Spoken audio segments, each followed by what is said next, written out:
सहनावतु सहनौ भुनक्तु सह वीर्यं करवावहै तेजस्विनावधीतमस्तु मा विद्विषावहै। ओम शांति शांति शांति। शंकरं शंकराचार्यं केशवं बादरायणं सूत्रभाष्य कृतौ वन्दे भगवन्तौ पुनः पुनः। ईश्वरो गुरुरात्मेति मूर्तिभेद विभागिने व्योमवद् व्याप्तदेहाय दक्षिणामूर्तये नमः। ओम शांति शांति शांति।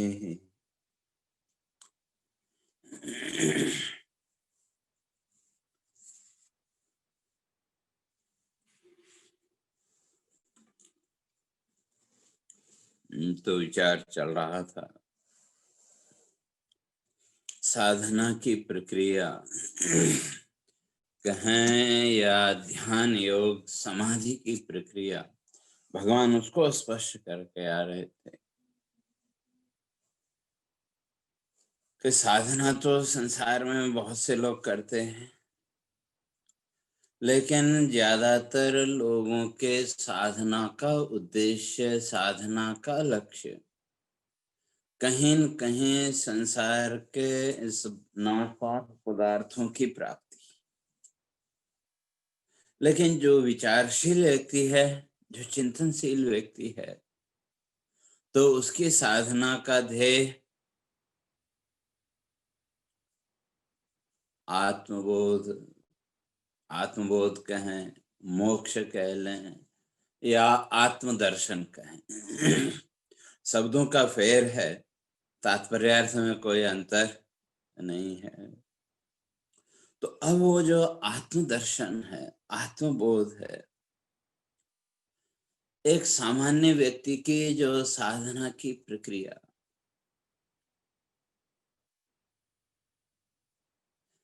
तो पहले स्पष्ट करके आए थे इससे पहले वाले श्लोक में। शब्दादीन विषयान, शब्द आदि जो श्रोत्रादीन इंद्रियाणी, इन इंद्रियों का संयम और इंद्रिय के जो विषय हैं उनका संयम, वो भी आवश्यक है। उसके द्वारा भी उस आत्मयोग तक पहुंचा जा सकता है, लेकिन उसी के द्वारा पहुंचा जा सकता है ऐसा नहीं। इसलिए वो इंद्रिय संयम, बाह्य जगत के विषयों का जो संयम है, वो प्रारंभिक अवस्था है साधना की। इसलिए टॉप लेवल तक पहुंचने के लिए जो स्टार्टिंग पॉइंट है वो तो पकड़ना पड़ेगा, क्यों उसके बिना टॉप लेवल तक नहीं पहुंच सकते। और आजकल तो एक ये ट्रेंड चल पड़ा है, जो बेसिक साधना है उसके बिना लोग सोचते हैं कि बस हम टॉप पर पहुंच जाएं। और बहुत से लोगों ने उसका व्यापार भी बना दिया। तो भगवान यहाँ इसी बात को स्पष्ट करके आए थे, जो सबसे पहले साधना की प्रक्रिया में इंद्रिय और विषय, इन दोनों को साधना जरूरी है। तो धीरे धीरे वो साधना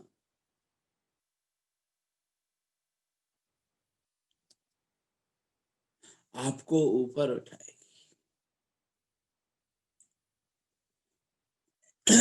तो क्या उसका फल होगा? कहते हैं सर्व विषयेषु स्पृहा शून्यम। धीरे धीरे उस अभ्यास के द्वारा, उस संयम रूपी साधना के द्वारा इंद्रिय और उन इंद्रियों के जो विषय, उनका संयम, तो उसके द्वारा धीरे धीरे फिर ज्ञान भी जब होगा, जीवन में चिंतन भी होगा, तो सर्वस्पृहा शून्यम जो साधक है वो स्पृहा शून्यम, इस संसार की कामनाओं, इस संसार की इच्छाओं से ऊपर उठ जाएगा। तो धीरे धीरे उसका जो चित्त है, उसका जो मन है, निरुद्ध अवस्था में वो पहुंच जाएगा। और जब वो निरुद्ध अवस्था में पहुंच गया, इन सबसे वो ऊपर उठ गया, तो कहाँ पहुंचा? समाधि में। तो उसी को भगवान आगे स्पष्ट कर रहे हैं कि सर्वाणि इंद्रिय कर्माणि प्राण कर्माणि चापरे आत्म संयम योगाग्नौ जुह्वति ज्ञान दीपिते। तो जो साधना प्रारंभिक स्तर में, उसके लिए भी ज्ञान तो चाहिए, लेकिन वो प्रारंभिक स्तर है। तो धीरे धीरे उस साधना के द्वारा आपका जब ज्ञान परिपक्व हुआ, तो अब जो ज्ञानी है, जिसने इस संसार की सारहीनता को समझ लिया, संसार की सारहीनता अर्थात संसार यूजलेस, और आत्मा की सार रूपता, आत्मा के इंपॉर्टेंस को, आत्मा के महत्व को जब उसने जान लिया, तो फिर वो तो क्या करेगा? सर्वाणि इंद्रिय कर्माणि प्राण कर्माणि च परे। तो ये इंद्रिय कर्म, सारे जो 5 इंद्रियां, वैसे तो यहाँ सप्तदशम सूक्ष्म शरीर, सूक्ष्म शरीर की साधना, 5 ज्ञानेंद्रिय, 5 कर्मेंद्रिय, 5 प्राण, मन और बुद्धि, इन सब का संयम कर। तो कहाँ? तो कहा आत्म संयम योगाग्नौ, आत्म संयम रूपी जो योगाग्नि है, उसमें उसकी आहुति देना। अर्थात ये जो इंद्रिय कर्म है, प्राण आदि के कर्म, इन सब का ध्येय आत्म संयम योगाग्नो, उस आत्म बोध तक पहुंचना, आत्म तत्व तक पहुंचना। तो वो धीरे धीरे तो आप समाधि भाव में पहुंचे। और जो समाधि है,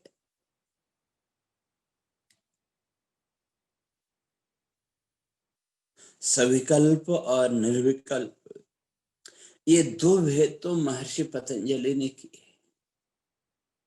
तो इसी को दूसरे शब्दों में कहें या उससे भिन्न भी लोक मान्यता या योगी, तो वो कहते हैं नहीं, समाधि के 2 भेद हैं, लय समाधि और बाध समाधि। अर्थात ये जो इंद्रियों का संयम है, मन बुद्धि ज्ञानेंद्रिय कर्मेंद्रिय और पंच प्राण, इनका जो संयम, ये संयम हमको समाधि तक ले जाएगा। अब वो समाधि कौन सी है, इसका विचार करना पड़ेगा और देखना पड़ेगा। एक है लय समाधि और दूसरी है बाध समाधि। तो जो लय समाधि की प्रक्रिया है वो क्षणिक है, वो आपके संकल्प पर निर्भर है। और जो बाध समाधि है वो शाश्वत है, वो ज्ञान पूर्वक है। और जो लय समाधि है, उस लय समाधि का तो हमको जीवन में कई बार अनुभव है। लय समाधि का अर्थ थोड़ी देर के लिए चित्त की वृत्तियों का किसी एक विषय में लय हो जाना। मन की जो वृत्तियां हैं, इंद्रिय वृत्तियां जो हैं, इनका किसी एक विषय में, किसी एक उसमें लय होना। थोड़ी देर के लिए मन का वहां स्थिर हो जाना, वो लय समाधि। जैसे जीवन में कभी कोई समस्या हो, आप किसी का चिंतन कर रहे हो, या किसी की आपको याद आ गई, आपका कोई प्रिय व्यक्ति है, तो थोड़ी देर के लिए इस संसार भाव से अलग हट करके आप उसी चिंतन में लीन हो गए कि नहीं? उस समय थोड़ी देर के लिए शरीर भाव, यह संसार का जो अपना पराया मैं मेरा का भाव था, कहीं न कहीं उससे आप ऊपर उठ गए। तो यह है लय समाधि। वो स्थिति समाधि की है, लेकिन वो क्षणिक है। वो आपको प्रसन्नता, शाश्वत प्रसन्नता नहीं दे सकती। या कभी आपके मन की कोई इच्छा पूरी हो गई, तो वहां भी आप थोड़ी देर के लिए उस समाधि स्थिति में पहुंच गए, थोड़ी देर के लिए इस संसार भाव से ऊपर उठ गए, लेकिन अगले ही क्षण फिर इसी संसार भाव। इसलिए भगवान इस बात को स्पष्ट करते हैं, महर्षि इस बात को स्पष्ट करते हैं कि ये जो लय समाधि है, क्षणिक है, थोड़ी देर की है। इसलिए जीवन में अगर उस परम आनंद, उस ब्रह्मानंद के सुख की अनुभूति करनी है, उस ब्रह्मानंद का अनुभव करना है, तो समाधि बाध समाधि होना चाहिए, लय समाधि नहीं। क्यों? लय समाधि जहां टूटी, जहां उस लय समाधि के भाव से आप बाहर आए, फिर यही संसार का रोना धोना, फिर ये संसार के संकल्प विकल्प आरंभ हो जाएंगे, फिर यही संसार की चिंताएं, फिर यही संसार का सुख दुख, यही सब आरंभ हो जाएगा। इसलिए लय समाधि ठीक है, वही अच्छा है, अभ्यास के लिए ठीक है, लेकिन समाधि पक्ष में उसका वो नहीं है। और ये जो लय समाधि है, यहाँ तो ये चित्त की तीन वृत्तियां, चित्त की तीन भूमियां, या कह लें तीन लेवल। भूमि का अर्थ है तीन लेवल। पहले चर्चा करके आए थे, क्षिप्त, विक्षिप्त और मूढ़। इसलिए जो विक्षिप्त है, विक्षिप्त के लिए तो महर्षि स्पष्ट कर दिया कि भाई उसकी तो योग में कोई भूमिका नहीं है। लेकिन ये दोनों भी, क्षिप्त और मूढ़, महर्षि कहते हैं ये आपके उस ध्यान पद्धति में और समाधि में वे बाधक हैं। इसलिए इन तीन भूमियों से, इन तीन लेवलों से ऊपर उठ करके चित्त को कहाँ ले जाना? निरुद्धम, एकाग्र, निरुद्ध या एकाग्रता की स्थिति में। निरुद्ध का अर्थ संसार प्रवाह के विरुद्ध प्रवाह।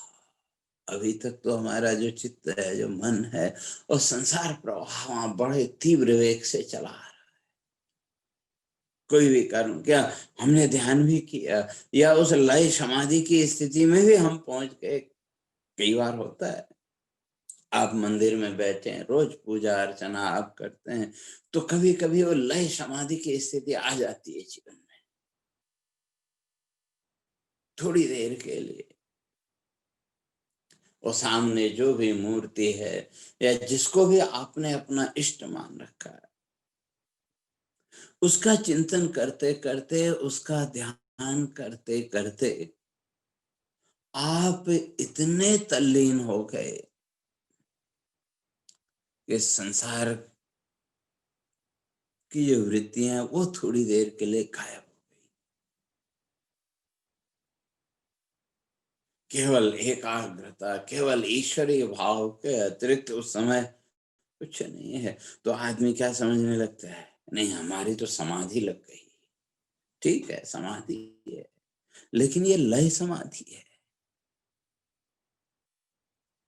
और ये लय समाधि तो तमोगुण की अधिकता के कारण भी हो सकती है। जैसे साउंड स्लीप, साउंड स्लीप भी लय समाधि है, बाध समाधि नहीं है। साउंड स्लीप में आप सोने के लिए आपके तो थोड़ी देर के लिए आपका ये जितना भी संसार भाव था, जितनी भी संसार की वृत्तियां थी, ये वृत्तियां थोड़ी देर के लिए क्या हो गई, लय हो गई। और सुबह आंख खुलते ही फिर वो सारी वृत्तियां, फिर वो सारा संसार भाव प्रकट हो गया। इसलिए ये लय समाधि है। वह स्पष्ट। तो ये जो लय समाधि है ये क्षणिक है। थोड़ी देर के लिए आपको इस संसार भाव से इसने ऊपर उठा दिया। थोड़ी देर के लिए आपकी चित्त वृत्ति में एक आनंद की, एक प्रसन्नता की अनुभूति हो गई। लेकिन ये इटर्नल नहीं है, शाश्वत नहीं है। लेकिन लोगों ने तो आजकल इसी को समाधि मान लिया और इसी का अहंकार। क्योंकि लय समाधि का अहंकार भी आएगा, अपने श्रेष्ठ होने का अहंकार। नहीं मैं तो इतनी देर ध्यान में बैठता हूँ, या मैं तो इतनी देर भगवान का ध्यान करता हूँ, इत्यादि जो भी है। तो इसलिए यह है लय समाधि, साउंड स्लीप की तरह। और यह आपके संकल्प पर निर्भर है। जितनी देर का आपका संकल्प होगा उतनी देर के लिए आप इस लय समाधि में रहेंगे। और इस समाधि से बाहर आते फिर वही संसार का रोना धोना, फिर वही संसार की वृत्तियां चल पड़े। लेकिन जो बाध समाधि है वो तो ज्ञान के बिना नहीं हो सकती। तो कैसे? तो उसके लिए महर्षि कहते हैं तत्वमस्यादि वेदांत महावाक्यार्थ ज्ञानाभावेन। तत्वमस्यादि जो महावाक्य है, जो शास्त्रीय वाक्य हैं, जो शास्त्र जो बताता है, उस शास्त्र चिंतन के द्वारा, शास्त्र विचार के द्वारा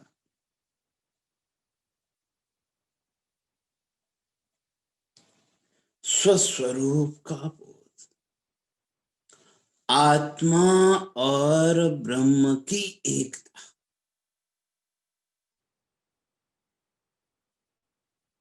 आत्मा और ब्रह्म की एकता का भाव चित्त में दृढ़ होना। इसलिए और वो दृढ़ता तो तत्वमस्यादि वाक्यार्थ विचारेण, तत्वमस्यादि जो वाक्य हैं, तत्त्वमसि अहम ब्रह्मास्मि प्रज्ञानम ब्रह्म अयम आत्मा ब्रह्म, ये चार वेदों के चार महावाक्य, इन महावाक्यों का विचार। और कब तक करना चाहिए? पंचदशी में एक प्रश्न उठाया कि ब्रह्म सत्यम जगन मिथ्या जीवो ब्रह्मेव नापरः। ये वाक्य कितनी बार आपने कहा? शिष्य गुरु से कहता है भगवान आपने ये समझा दिया कि आत्मा नित्य है, अजर अमर है। आपने कह दिया, मैंने सुन लिया, बात याद हो गई, कंठस्थ हो गई, जैसे हम सबको कंठस्थ। इससे ज्यादा भी कंठस्थ होगा कई लोग, कम भी होगा। आत्मा नित्य है, अविनाशी है, अजर अमर है, इत्यादि जो भी वाक्य हम कंठस्थ हैं। तो शिष्य कहता है गुरुदेव फिर ये जब याद हो गया, आपने सुना दिया, मैंने सुन लिया, तो फिर आगे भी ये सब ग्रंथ सब ये विचार क्यों करना? और जब विचार करना भी है तो कब तक विचार करना है? तो तब वहां उसका उत्तर देते हुए महर्षि स्पष्ट करते हैं कि आतत्वावबोधना, जब तक तत्वबोध नहीं हो जाए,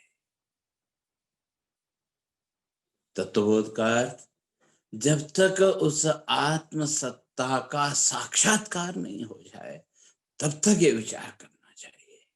आतत्वावबोधनात्, तब तक ये विचार आवश्यक है। तो इसलिए तत्वमस्यादि वेदांत महावाक्य विचारेण, तो वो जो बाध समाधि है जीवन में वो आएगी कैसे? तो उसके विचार के द्वारा। और जैसे जैसे ये विचार, ये आत्म और ब्रह्म की एकता का विचार, आत्मा और ब्रह्म की एकता का चिंतन जीवन में जैसे जैसे दृढ़ होता जाएगा, वैसे वैसे हमारी संपूर्ण क्रियाओं का जो आधार, हमारे जीवन की संपूर्ण क्रियाओं का जो लक्ष्य है वो क्या हो जाएगा? वही आत्म साधना। तो इसलिए महर्षि कहते हैं आत्म संयम योगाग्नौ। तो जो विचारशील व्यक्ति है वो तो क्या करता है?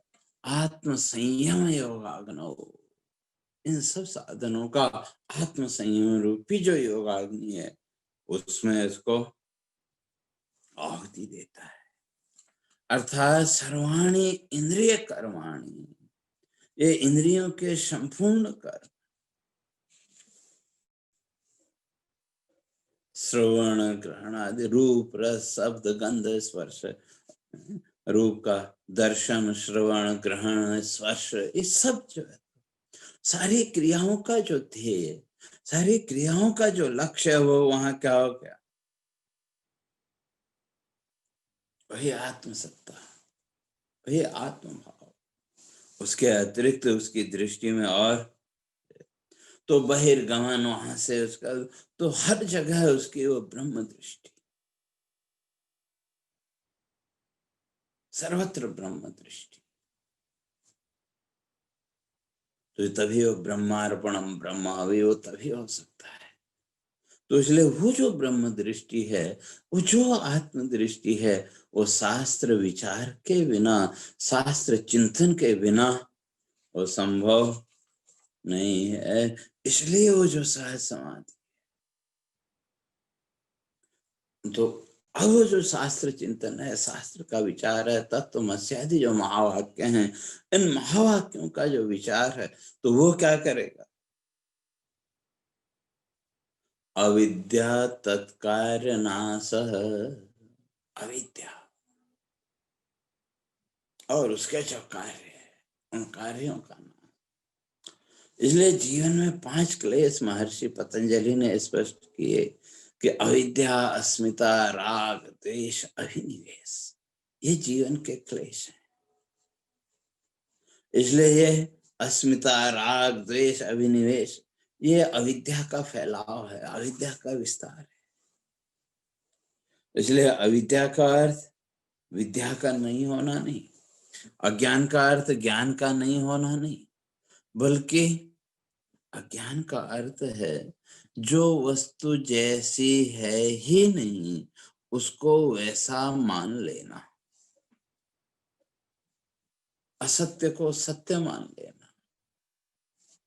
जैसे शरीर, हम सब जानते हैं कि शरीर नाशवान है, एक न एक दिन इस शरीर का नाश होगा, क्षय होगा, ये हम सब जानते हैं।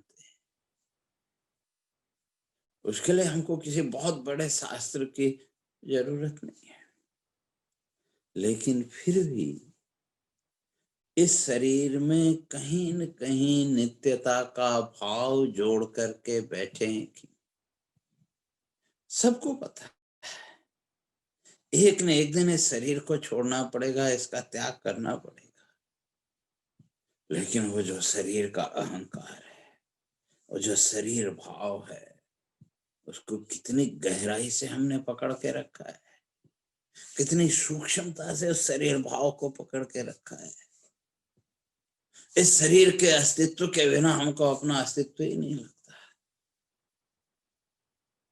इसलिए ये अज्ञान, अर्थात जो वस्तु जैसी है ही नहीं उसको वैसा मान लेना, उसी का नाम अविद्या है, अज्ञान है।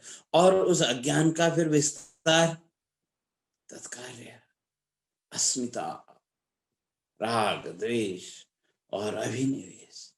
तो अस्मिता,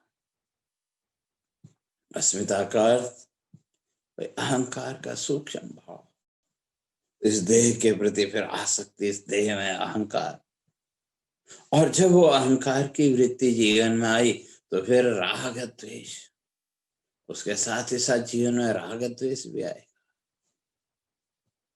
और अंतिम अभिनिवेश, अभिनिवेश मरण त्रास, मृत्यु का भय, वो अभिनिवेश भी आएगा। क्यों? जब इस देह भाव को शरीर भाव में हमने अपने आप को बांध दिया, इस शरीर भाव को ही जब हम सत्य मान के बैठे हैं तो मृत्यु का भय तो रहेगा। क्योंकि जानते हैं वे एक न एक दिन मृत्यु तो आनी है, एक न एक दिन शरीर का त्याग तो करना पड़ेगा। वही भय व्यक्ति के अंदर फिर दृढ़ हो जाता है, गहरा हो जाता है। इसलिए भगवान कहते हैं कि वे शास्त्र चिंतन के द्वारा, शास्त्र विचार के द्वारा पहले इस अविद्या का नाश करना है, इस अविद्या की निवृत्ति। और जैसे जैसे वो अविद्या की निवृत्ति होगी तो लय समाधि, उससे ऊपर उठ करके व्यक्ति कहाँ पहुंच जाएगा? साधक बाध समाधि। और ये बाध समाधि एक बार जीवन में आ गई तो फिर ये नष्ट नहीं होगी। लेकिन जो लय समाधि है वो तो थोड़ी देर की, क्षणिक है। इसलिए बाध समाधि अर्थात ज्ञान पूर्वक सहज समाधि। इसलिए कल चर्चा करके आए थे, एक हठ योग की समाधि और दूसरे सहज समाधि। और वो सहज समाधि वो ज्ञान के बिना नहीं हो सकती है, उसके लिए तो ज्ञान चाहिए।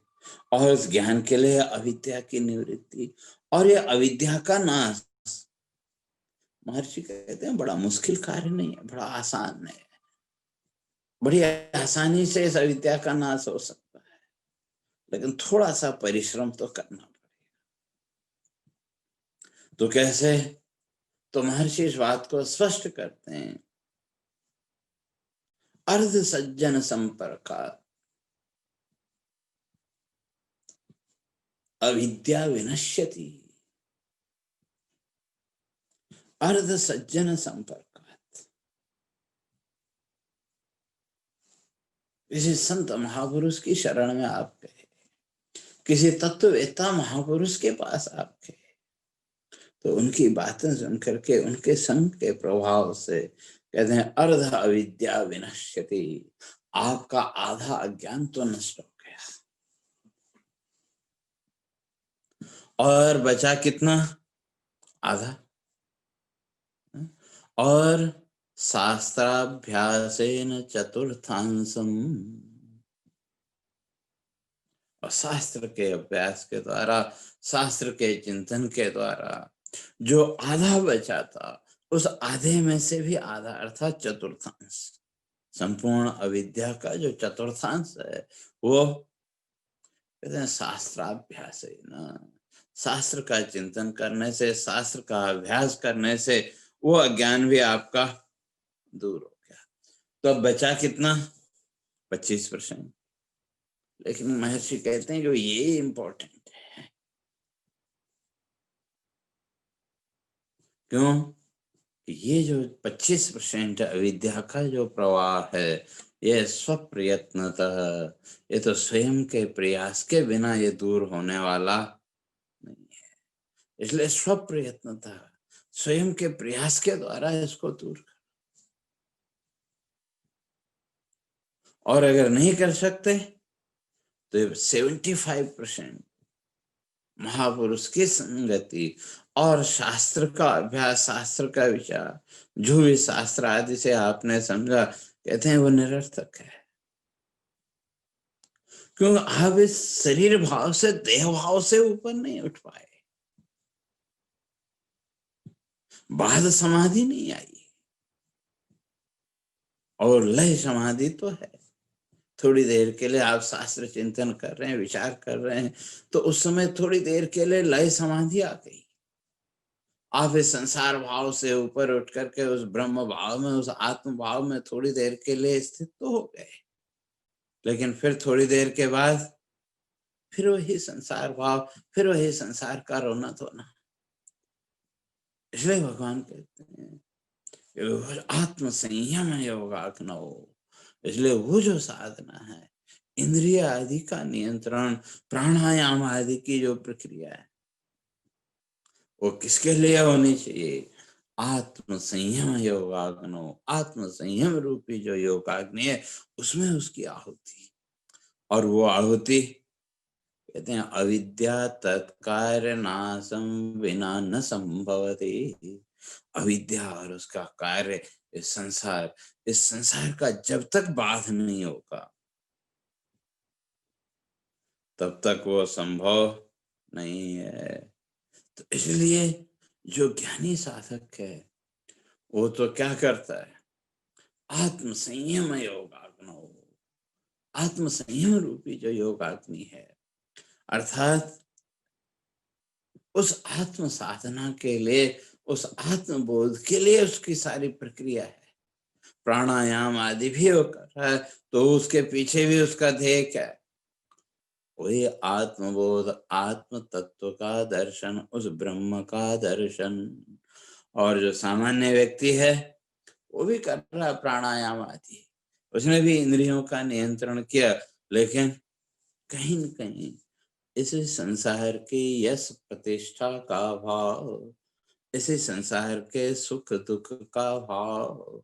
तो इसलिए भगवान कहते हैं कि भाई जो साधक है, जो विचारशील साधक है, जो ज्ञानी साधक है, तो वो उसकी जितनी भी साधना है, तो वो उस आत्म तत्व के लिए है, उस आत्म बोध की प्राप्ति के लिए। और जो सामान्य जन है, मूढ़ विक्षिप्त अक्षिप्त, तो इनकी जो साधना है, वो चित्त की स्थिति जिनकी है, वो तो ऐसी भौतिक कामना में ही लगे रहेंगे। इसलिए मूढ़, क्षिप्त और विक्षिप्त, ये जो 3 लेवल हैं व्यक्ति के चित्त के, इससे ऊपर उठ करके तो किसमें? निरुद्धम एकाग्रम। तो निरुद्ध और एकाग्र, तो निरुद्ध चित्त या एकाग्र चित्त ही उस समाधि का अधिकारी है, उस ब्रह्म भाव का अधिकारी है।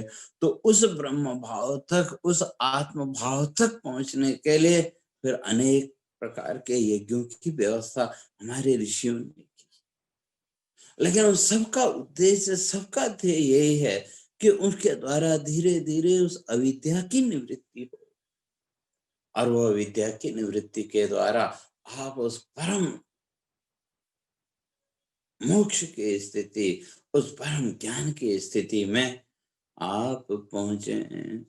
तो इसलिए भगवान आगे 28वें श्लोक में फिर इस बात को स्पष्ट कर रहे हैं कि द्रव्य यज्ञ, तपो यज्ञ, योग यज्ञ तथा परे, स्वाध्याय ज्ञान यज्ञाश्च यतयः संशित प्रता। यतयः संशित प्रता, यति लोग, जो यत्नशील जो साधक है, जो उस ब्रह्म पथ पर जो चला हुआ साधक है, वो सब कर रहा है। द्रव्य यज्ञ, तप यज्ञ, ज्ञान यज्ञ, स्वाध्याय आदि जितने भी यज्ञ हैं, उनके वो जो ज्ञानी साधक है, तो उसका जो उद्देश्य है, हर एक यज्ञ के साथ क्या है? संशिता प्रता, संसार के जो ये संकल्प हैं, इन संकल्पों को कम करना, इन संकल्पों से अपने चित्त को ऊपर उठाना। और जो अज्ञानी है, मूढ़ व्यक्ति है या क्षिप्त व्यक्ति है, वो भी यज्ञ कर रहा है, लेकिन उसने क्या किया? इसी संसार भाव को और दृढ़ किया। इसलिए ज्ञानी और अज्ञानी, इन दोनों की साधना में अंतर यही है। लौकिक क्रियाएं तो दोनों की एक जैसी, लेकिन जो साधना की प्रक्रिया, उस साधना की प्रक्रिया में जो ध्येय है, जो लक्ष्य है, उसमें अंतर यही है कि जो मूढ़ व्यक्ति है, वो इस भौतिकवाद में उलझा हुआ है, और जो विचारशील व्यक्ति है वो इस भौतिकवाद से ऊपर उठ करके उस आत्मदर्शन की आकांक्षा, उस आत्मबोध की दृष्टि से वो सब कर्म कर रहा है। तो कैसे? तो उन सब की चर्चा आगे क्रमशः करेंगे। अब सीधे होके बैठे। हरि ओम। पूर्णमदः पूर्णमिदं पूर्णात् पूर्णमुदच्यते पूर्णस्य पूर्णमादाय पूर्णमेवावशिष्यते। ॐ शान्ति शान्ति शान्तिः। शङ्करं शङ्कराचार्यं केशवं बादरायणं सूत्रभाष्य कृतौ वन्दे भगवन्तौ पुनः पुनः।